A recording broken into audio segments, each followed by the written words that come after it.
আপনার শরীরের সাথে যুদ্ধ করবেন না। এটি আপনার শত্রু নয়, এটি আপনার বন্ধু।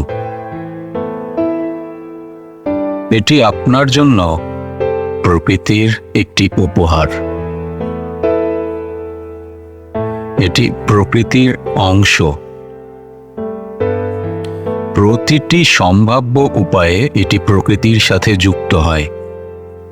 আপনি শুধু শ্বাসের সাথে সেতু বন্ধন করেন না, সূর্যের রশ্মির সাথে আপনি সেতু হয়ে আছেন, ফুলের সুবাসের সাথে আপনি সেতু হয়ে আছেন, চাঁদের আলোর সাথে আপনি সেতু হয়ে আছেন,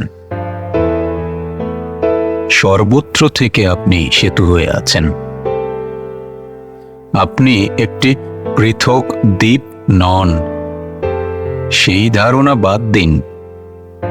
আপনি এই পুরো মহাদেশের অংশ, এবং এখনো এটি আপনাকে একটি নিজস্বতা দিয়েছে। আমি এটিকে একটি অলৌকিক ঘটনা বলি। আপনি এখনো অস্তিত্বের অংশ এবং মোড়ক।